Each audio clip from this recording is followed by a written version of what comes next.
What's up, guys? My name's Dichronicos here on this Halo 5 video. In today's video, we're going to be talking about a little bit of a review of what I think about the Halo 5 multiplayer. I've been playing it over the last 2 weeks in the early pre-release, early access with all the famous YouTubers and all the big press people and all the pro players, and I was getting my ass kicked most of the time. But I have learned quite a few things about it, how it feels compared to other Halos. I'm going to be talking about that on it today. So, first and foremost, the gameplay in the background is a SWAT gameplay that can be found in the Arena playlist. As of right now, the Arena playlist is just a collection of all the game types and all the different possible games and stuff, whatnot. But it is a 4v4 game type, and I got SWAT in this game, and I actually went ham. I got a 3.8 KD, which is pretty good. I wouldn't say that I'm like the best geek person in the world. In fact, I'd say that I lost most of my games, and I was getting trashed most of the time. But this game in general, as well as SWAT, I really like. And I actually did really well, and I didn't actually know this map at all at the time. So first and foremost, people are wondering like, hey, should I buy this game? Is it like the previous Halos? Is it not like the previous Halos? Is that good or is that bad? I'm gonna say the Halo that this is most similar to is Halo 4. A lot of aspects are the same. Now, don't be turned away right away because I say that. I'm just saying 343 is really good at making 343 games. And in the most part, there's really nothing too special about this game. I played the entire campaign. I really didn't like the ending to the campaign. I'm not going to spoil it in this video. But there's a lot of aspect in this game that's just like, oh, really? It's just kind of the same as everything else or very predictable. But that being said, I really did enjoy the multiplayer. Not only does the multiplayer function well, it feels like what Halo used to be. So everything is kind of put back to that sense of like Halo 3 plus Halo 4 in that kind of like combination. I don't really know how to describe how that's possible, but I played a lot of Halo 3 back in the day, and it just feels like if you play this game like you did Halo 3, you're going to excel. Firing from the hip is a lot better than firing aiming down sights, although you have that weird aim down sights like Call of Duty does with their left trigger aiming thing. I would say that not aiming down sights is the most advantageous things. Certain sight lines, certain call-outs, be like top nest, you'd be like sniper on my X. There's tons of these things. The call-outs, some of the noises are a lot the same. I would say that this game actually has a lot of similarities to Halo 3. Now, there's a lot of people that are gonna be like, whoa, that is not true at all. And a lot of people are very entitled to their opinion. Anybody is entitled to their opinion.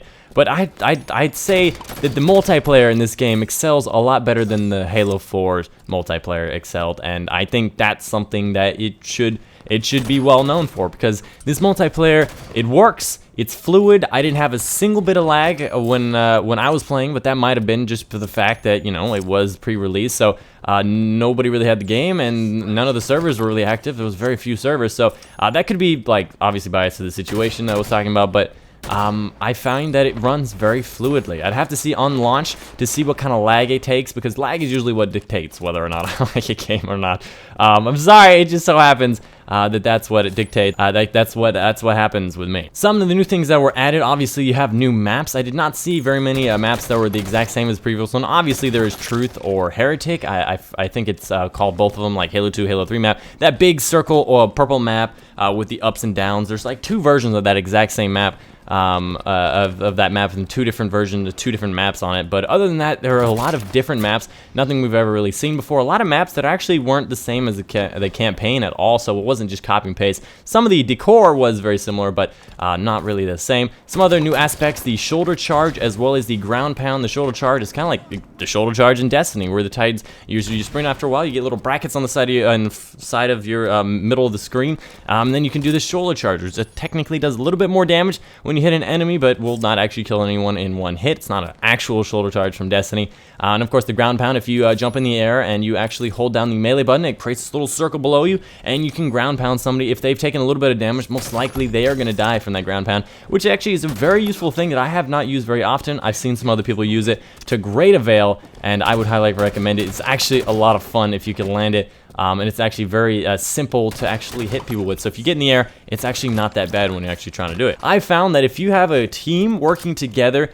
it does not matter how good the other team is. It does not matter how good you are. If you're facing a team that is communicating, that works together, that does great camping, that defends objectives, you will win every single time. and that is just refreshing because I love team games and how objective based they are, as well as the fact, by the way, winning games is the only thing that matters when for getting the higher and higher ranks in these skill-based matchmaking things. So I'm like Platinum 2 or Platinum 3 in this video.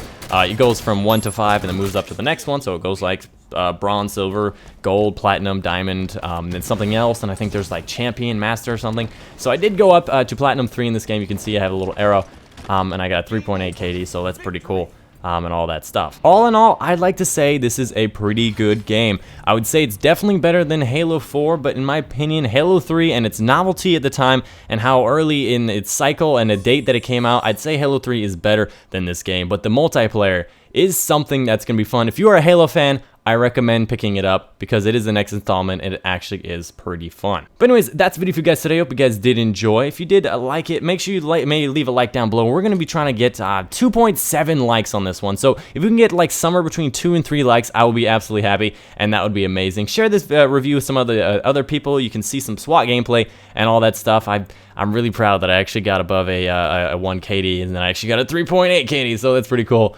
and all that stuff. But anyways, hope you guys did enjoy. My name's Midnight Chronic, and I will see you guys on the next one, Spartan.